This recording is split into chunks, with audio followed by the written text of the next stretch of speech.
Hello, everyone. This is the Jimbo Paris show, and currently a new guest will be coming in very soon. Hey. How are you? You. So, Amy, can you begin by giving me a brief summary about who you are and what you're about? I'm a dating and relationship coach. My business is called Motivated to Marry, and I've been helping what I call seriously searching singles to find their true love partner for over 16 years now.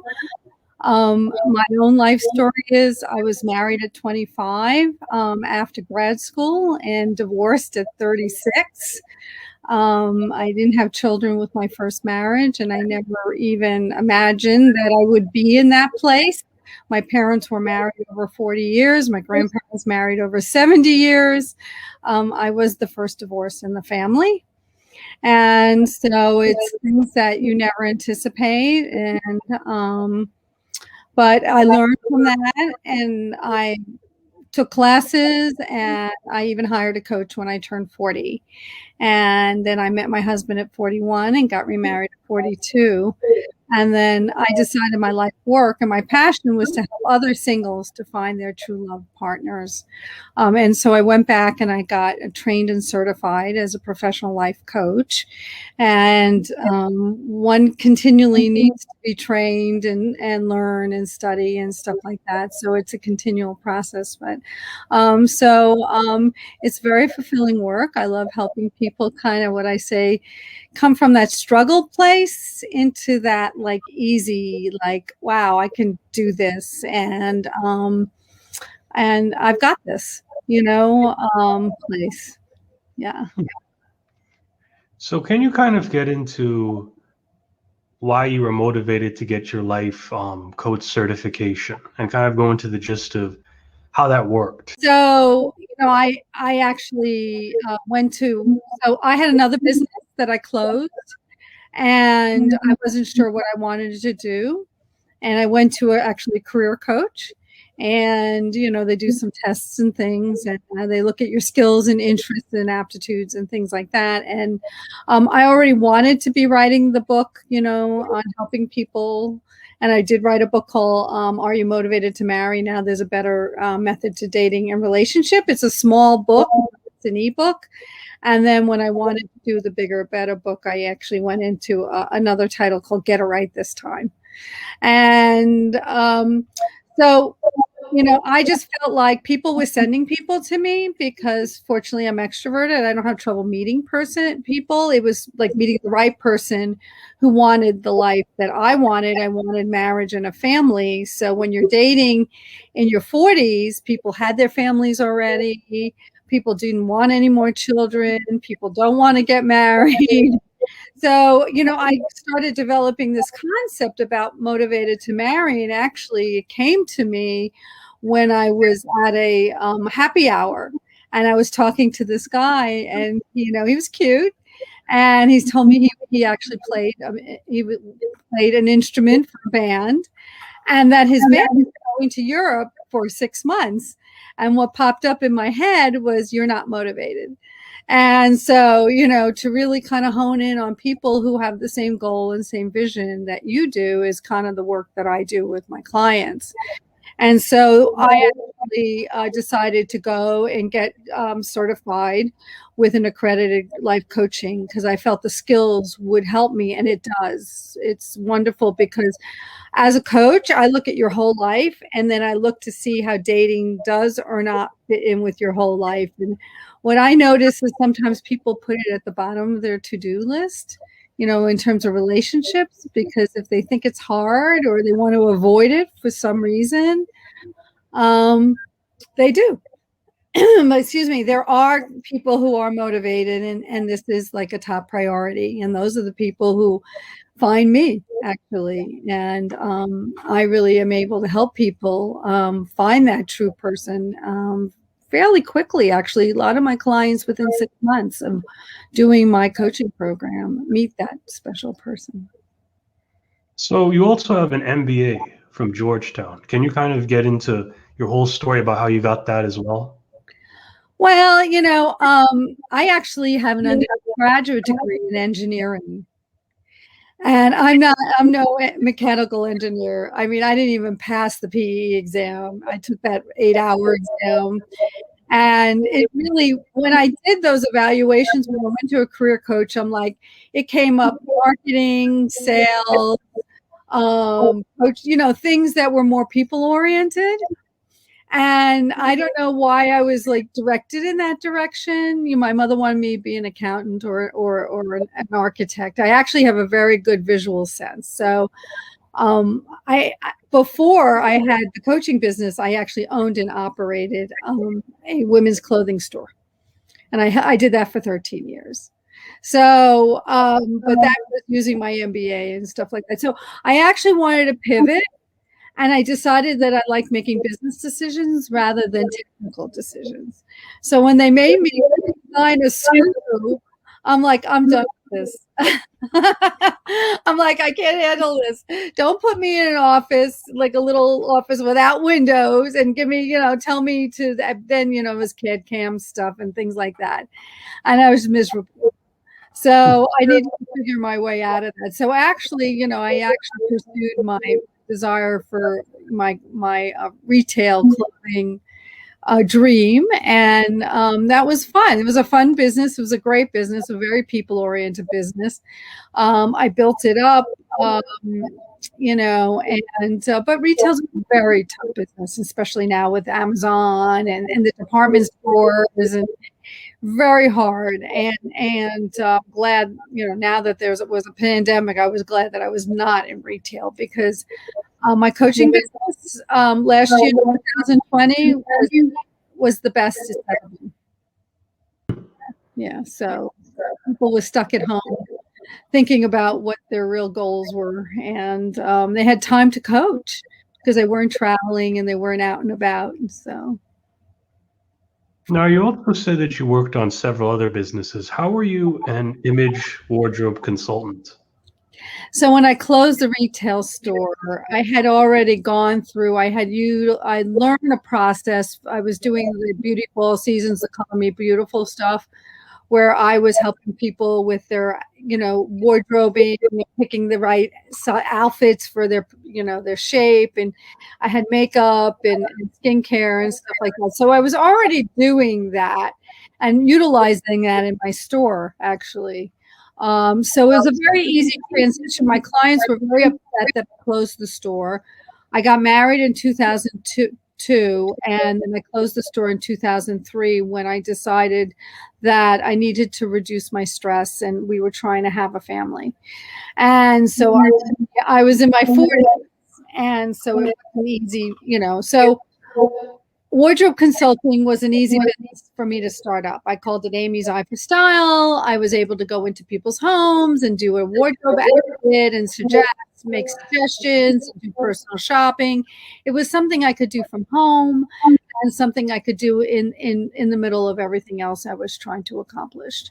But then I decided I did want to pursue the life coaching, and then I actually enrolled in 2003 in the Coach Training Institute, and got certified by 2005. So was the Coach Training Institute any different from the other thing you did for your coaching certification, or was that the same thing? That's the same thing. I have 2 certifications. I have the training from my coach school, the certification, which is the CPCC. And then I also have the PCC, the professional coach certification from the ICF, the International Coach Federation, which is a big, it's an umbrella organization that promotes coaching ethics, coaching standards, and is trying to legitimize coaching in the eyes of the world. It's kind of like the Bar Association for coaches. It's not the only coach association, but it's one of the biggest and one of the most recognized. Yeah, and you're also a professional speaker as well. Yeah, so I actually wanted to become a professional speaking. I knew speaking was an important part of my business in terms of getting the word out, in terms of what I do. And so I'm one of these people who I feel like I never have enough skills. Like I need to improve. And so I actually found there's a speakers group, the NSA, National Speakers Association in Washington, D.C. I would started attending meetings, and then I went to their speakers and training program. And that was fun. That was very, helpful to me to learn how the business of speaking. And I realized through that experience, I'm a coach that speaks. I'm not a speaker that coaches. And there is a difference. So there are speakers who are professional speakers who make their money, most money from speaking, and coaching is on the side and an added revenue source. For me, the coaching is my main revenue source, and I utilize speaking in order to promote my business. So I do workshops and those kind of things. And I've been doing classes on Zoom, and there's some organizations that I speak for. Like I'm a speaker for the Single Life Today, which is a 50+ community. And then there's another group in Washington, D.C. called Professionals in the City, and I do classes for them. And why do you enjoy what you do? Well, I think, fulfillment is really what we're after, and enjoying what I do. But I really enjoy helping my clients with that aha moment. Like they come to me and they're struggling and they're losing hope. And I say, I take my clients from doubtful to hopeful. And, like, is this going to work for me? Can I do this? I work with people from 30 into their 70s. So imagine a 60-year-old woman who's divorced or widowed, and she hasn't dated in 30 years, 40 years. And so she's like, what is this? And then online dating wasn't even in the world. When I was dating the first time, we had classified ads and you met people organically. Well, today people are busy, and online dating, actually 80% of my successfully coupled clients met through online dating, but after I took them through my values-based process. So I go deep into people and really help people communicate what their life vision is.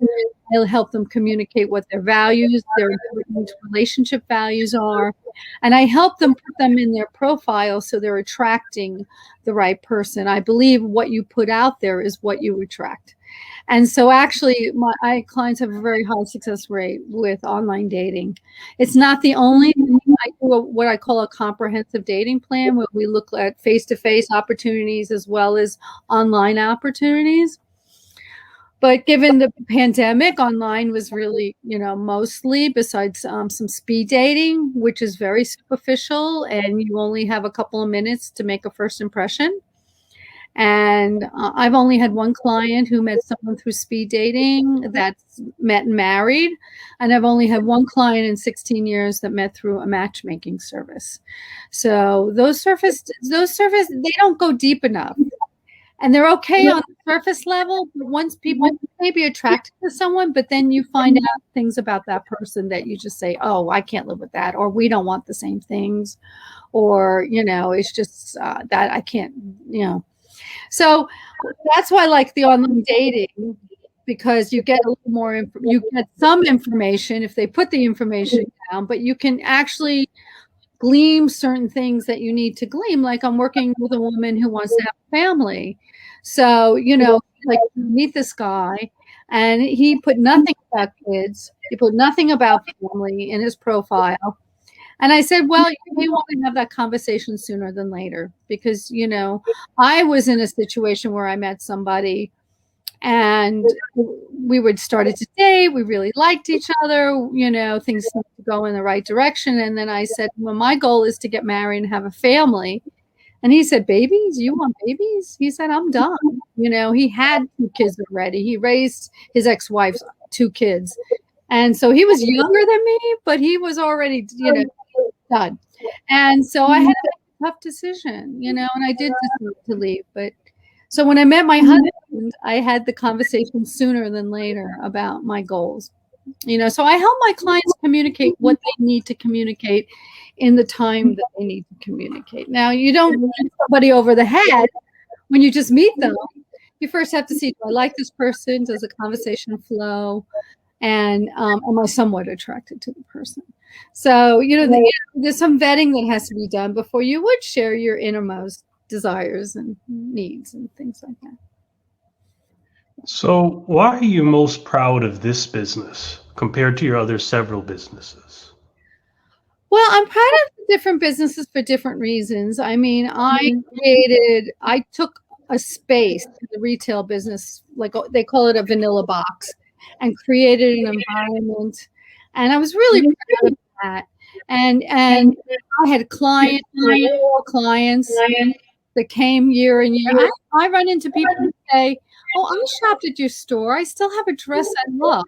I mean, just recently, and it's been since 2003, so 20 years. So that is something that I'm proud of. But what I do right now is I really I help people feel more confident in themselves. I help people feel more self-assured, and I help my clients give them a tools to make better decisions for their life. And you can't. That's like impacts everything. And I actually like to check in with my clients when it's their birthday. I text them happy birthday, or I might reach out to them and I find out things about them. I found out that 2 clients got married in 2020 that I didn't know of. And that they're moving on with their lives and they're accomplishing their goals. I guess I have a value about being a positive force, a positive catalyst. Having people move from, like I said, from putting them in a better place. And, just make lifelong connections. And I am a connection. That's really who I am down deep. This kind of falls into a different thing. Why do you think you are who you are? You say, you're a very extrovert person. I could tell, and you're a person that likes to connect a lot. Why do you think you're like this? Do you think this had any connection with what you're doing now? Oh, definitely. I mean, I have to be in a people business. I have to be. I mean, the only way I survived the pandemic is the fact that I was in constant contact with people. I'm in networking groups, and I'm in the women business owners in my local area. I'm in another business owner group. Connection for me is everything, and staying in touch with people. And so I think I sought a business that met my needs. I mean, when I had the store, I was around people all day, and it just needed my need to meet people and be around people. And, I have my moments where I've had enough, and you have to shut down too. It's a balancing act. But I think, the fact that, I managed through this pandemic was that I always knew I had people to talk to and meet up with, and I was helping them. And, and I'm in touch with my colleagues, and, there's a lot of networking, online networking. I'm on summits, I'm on podcasts, those kind of things. I get to meet very interesting people and make lifelong connections. It is a theme in my life, and I think my father was a connection person. He was self-employed. He was one of my models, my entrepreneurial model, and unfortunately, he died early because of an accident. And his funeral, he had a lot of people there because he helped a lot of people. He was an attorney, and he helped a lot of families through really rough times. And, it's just gave back to his community. And I think, it's what's the legacy that we want to leave? And what I'm doing now, actually, because my coaching program has been very successful, I'm actually launching my coach training, where I'm going to train other life coaches to be motivated to marry coaches. So other people could do the work I'm doing, and I can support these coaches and help them build the businesses that I have built. That's a good answer. And kind of to get more into this, what would you do if someone else was in your shoes? What type of advice would you give them? Well, as a business owner, you need to have a good support system. And there are many years that you don't make any money. So I even had the IRS question my business. I've been through an audit.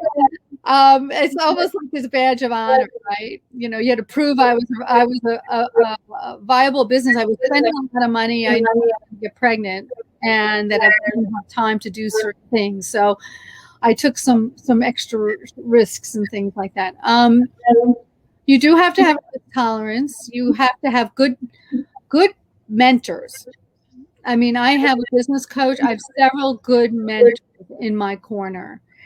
And, you know, and it's true, you have to pay to play in a sense. You have to, you know, invest in yourself. And I have invested in myself and it's paid off. So I have a six-figure business, but that's because I've hired coaches who've created six-figure businesses and paved the path for me. I didn't always like their path. You have to find the path that works for you. And I realized, just like dating, you have to find what works for you in terms of promoting your business and what's comfortable for you. There's so many ways to put yourself out there and market, as you know. And so what's going to work for you? What can you be consistent? So I had a podcast. I had the Motivated to Marry podcast. And unfortunately, the woman who was helping me put it together, she decided to go to a different career. And then I looked at it and said, what is this doing for me right now? And I analyzed it. I said, you know, it was really nice to have the podcast. But A, I was promoting other people. And B, I wasn't getting the return on the investment. So, I mean, I decided to go in different directions. And so, you know, for me, you have to decide how you're going to build your business. Having a good referral network is very important to me. And speaking has been very good. And to find opportunities to speak. But teaching a class where they get to experience me and how I teach. And so somebody says, this is what I want. She's exactly who I need to be with right now. So finding those opportunities, I think, you know, with the marketing, I know I'm going to be training, you know, helping my coaches develop their businesses and to help them really recognize what's going to work for them. I mean, I do consistently, I put out a newsletter, I have an email list, you know, building my email list is important. I have a Facebook group. I have the Motivated Marry Singles Facebook group. I actually started a meetup in the area called DMV, Seriously Searching Singles. And so I'm trying some things, you know, to see what's good for me and what doesn't. But if it's too much time and energy and I'm not getting the return on my energy, money investment, I'm going to, you know, probably say, okay, I've done it. I had enough. So I noticed you've been interacting with, you know, a lot of different people, and in general, who is the ideal person to coach? Who is a good candidate to be coached? Because you've coached a lot of people, and I kind of want to get your take on that. Well, there's people who are open to coaching, and they're open to the exploration. And there are some people who I call know-it-all, and run into them, and they're like, well, what is she going to do for me? They have like a little barrier, like they're like, it's going to work. Am I going to get my money's worth? You know, they're not as open to the process, and they're very suspect.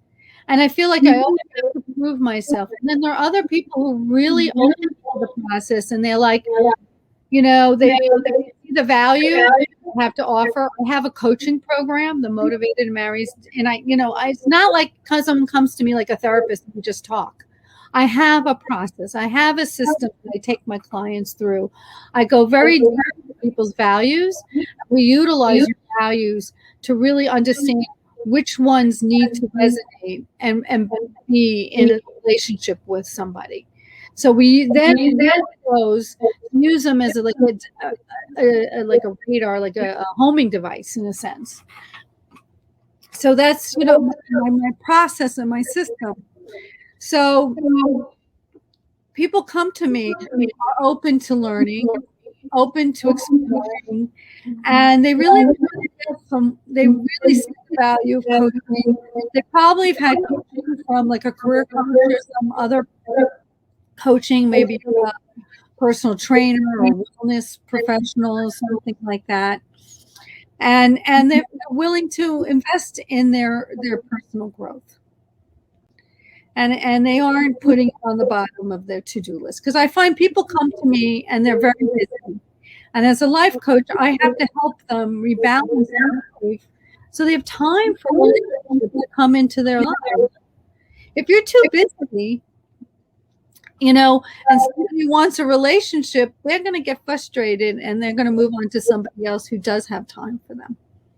So, again, it's having the time and energy and wherewithal. So, I mean, I have clients. I had a 30-year-old client, and he was so cute. He was a very, what I call him, he's a nerd.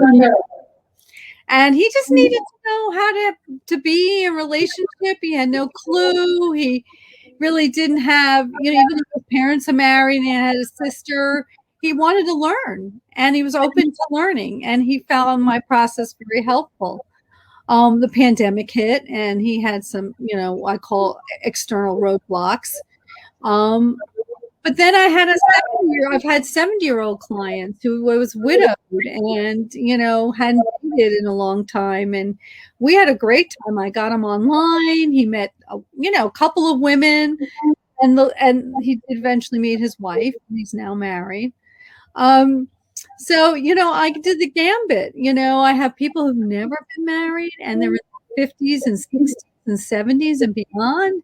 And there are people who've been divorced and widowed. There's always a new person with a whole new set of it's them. I have to learn about that person and help that person and get them on the right path. And so it's never dull. So why do you value the process so much? Because I find it works. And well, let me give you an example. So I did a lot of fertility, and I gained a lot of weight. And then I got pregnant, and I gained more weight. And so I had to lose 50 pounds. Or I ended up losing actually 35. So I found a plan that I believed in, a system that I could follow. I found a group of people who were supportive of me. And you have to check for accountability and support. And I've been on other programs. I've been on Weight Watchers. I've been on other stuff. And see, I never had a weight problem until I hit my mid-40s. And so here I was in my 50s, I live with this, and I didn't want to be a fat mom. And I'm in this business. You got to look good, right? I'm competing against coaches like half my age, and so just to feel good about myself, because I do have that value of being stylish, active, and healthy and slim. So that is a value of mine. And I like clothes. I like to wear nice clothes. So finding something that works, that you could stick with, that you believe in, and that you get the support and accountability has worked for me. And so I do the same for my clients. I have my value-based approach that gives people the tools that they can hone in on the right people.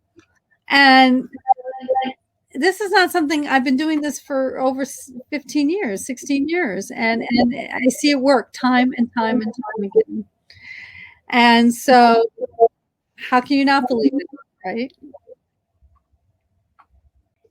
And in general, what is the best piece of advice you could give to somebody who actually is a coach? Because you kind of went into, I want to start coaching coaches. So what's some good advice you would give to those coaches out there? Well, I wrote an article that's on LinkedIn about the top reasons why you should niche. And I resisted niching when I was an early coach, because I'm like, I can coach anyone. But today, you really need to have a focus. People need to know what they're coming to you for. And once they come to you, you can start coaching them on their whole life, because that's what I do. but they're coming for a relationship. But sometimes other things crop up, and we have to deal with that first before they're really ready for a relationship. So to really kind of pick your lane, and even though I'm a relationship coach, I focus on people who are looking for serious committed relationships or motivated to marry. So there are a lot of dating coaches out there, and I really recommend, if anyone's listening and in that space, that they really look at what their training is and what their background is, because there's a young woman running around in my backyard who has no credentials at all, and she's calling herself a dating coach. What I said is I value credentials, that there are people out there calling themselves dating coaches who don't even have any training or credentials. And, they just come out of writing a book or doing something that they had an experience, and then they say I'm a dating coach. So I really highly recommend you, do your due diligence, and that's what another thing is. I believe in getting training and having the skills to help people, because then you'll know what to do. That there's a methodology, and there are some definite coaching skills that you need to have. And like today, I was coaching a client, and I basically said, I asked her, what do you want? What's important to you? I didn't tell her, or she asked me a question, and I said, well, what's important to you? Like, it's important as a coach not to answer your client's questions always, but sometimes you answer it with a question. They get more out of it in the long run. I mean, I wear two hats. I wear a coaching hat and I wear a consulting hat. So there's times I am consulting, and there's times I'm coaching. Why do you separate the two? Oh, because that's the way we're trained. There's actually there's consulting, coaching, and therapy, and there's a difference between each one. And as a coach, we learn the differences. So to be an ICF coach, you have to understand. You have to understand the difference between coaching and consulting. Consulting is advice giving. I'm telling you. Coaching is asking the questions so you get to the conclusion on your own. And actually, it's more meaningful when you come to the conclusion on your own than somebody telling you. I love the conversation between the men and women. In my coaching groups, I have both men and women. A lot of the coaches out there have just women or just men because the marketing is. But I like to have them together, and that's what makes me unique. What do you see the future of your goals as a coach in your business going ahead of time? Well, again, I hope to be training. I'm working on my first pilot, and I got it ICF certified, so it's been accredited. I want to train other coaches to do the Motivated to Marry coaching, and I see myself having about 2 or 3 dozen coaches under my belt. And for me to be still working with clients, because I stay in touch, but not at the level that I'm working now. I right now have about 2 dozen clients. And so I have my Meet Your Mate this year group, and then I do have my private one-on-one clients. So that's kind of where I see myself. I would like a little more time today, a little bit more flexibility. I work a lot at night because of my clients. That's when they're available. And so I do work back on that. And I want to be able to, if there's a client at a certain price range, be able to give them to another coach in my community. And I envision having a membership group where there's Motivated to Marry events, and even maybe a Motivated to Marry dating site. So why do you do group coaching and one-on-one coaching? I usually find that coaches either do one or the other exclusively. Well, I invite my one-on-one clients to be in the group. And some people like to be with other people. They want a group experience. And I find that people join because of the group. And they want to be with other people, and they want to learn, and they want to hear their perspectives.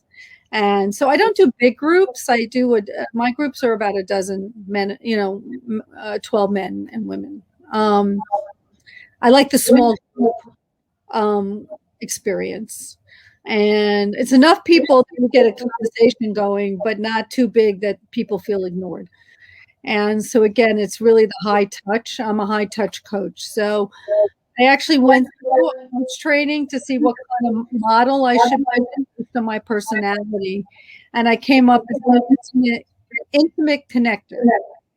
So I like small, more intimate, one-on-one, and also those smaller group experiences.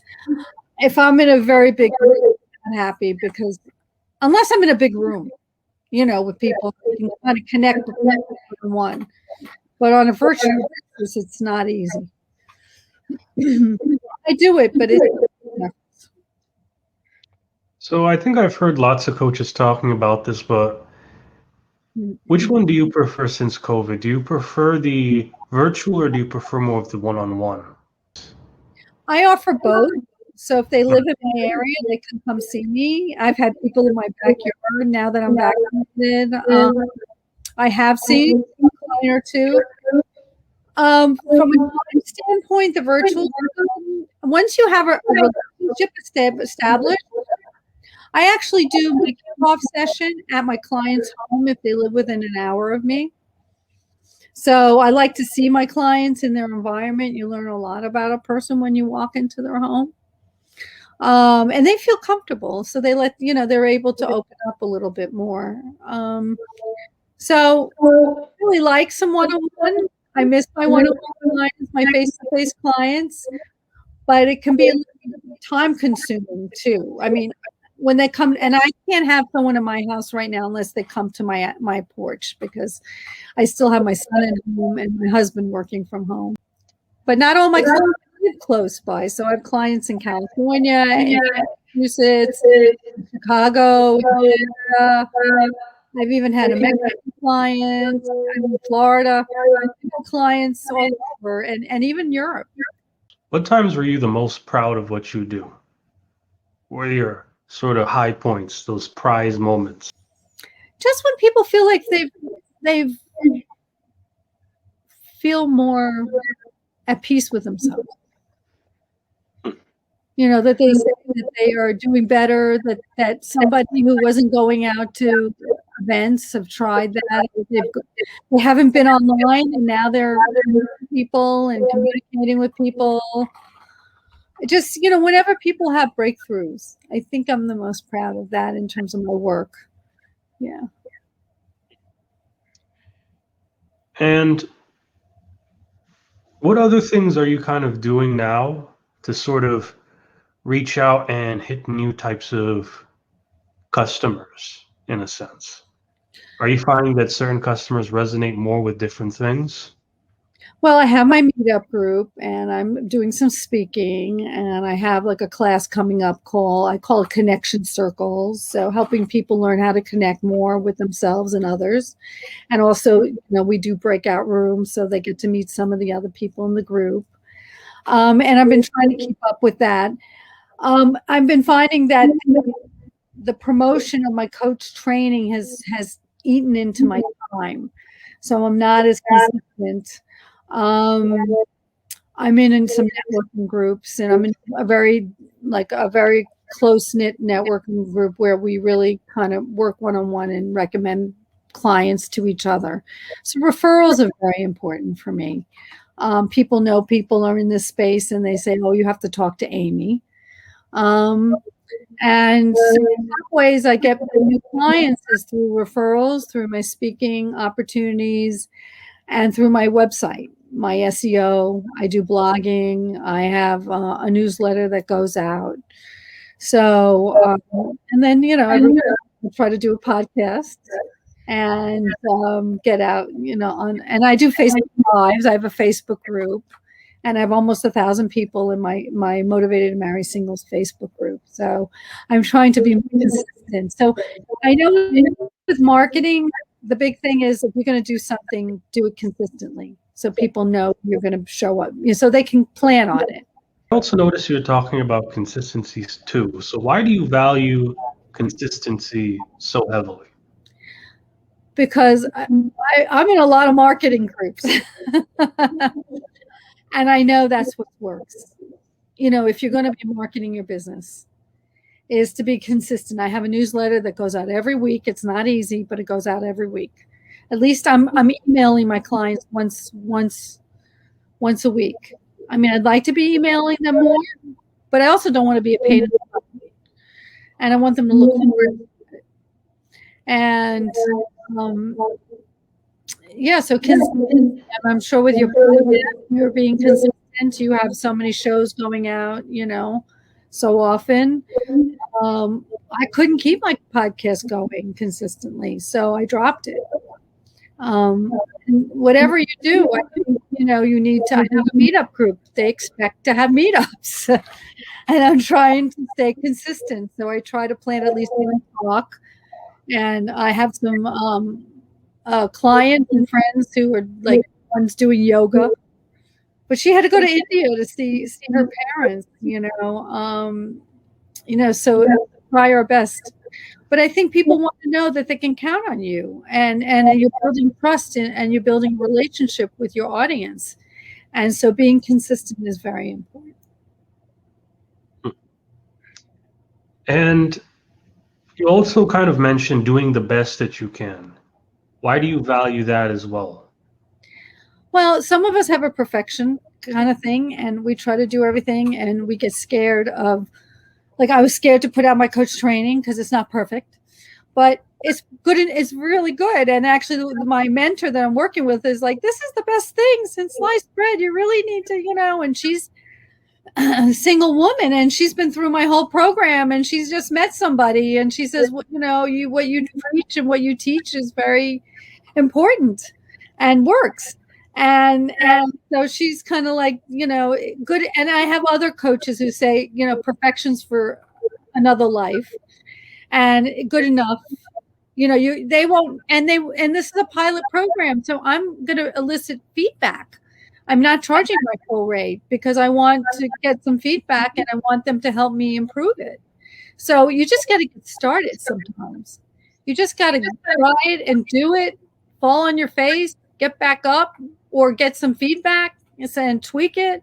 Nothing's perfect, so you have to kind of get out there and just move forward. And I see the people who just get out and start doing it, they get further ahead because you learn what works, what you learn what doesn't work, and then you improve it as you go along, right? So what are some final remarks you'd like to say to the audience, something that they could take away from this?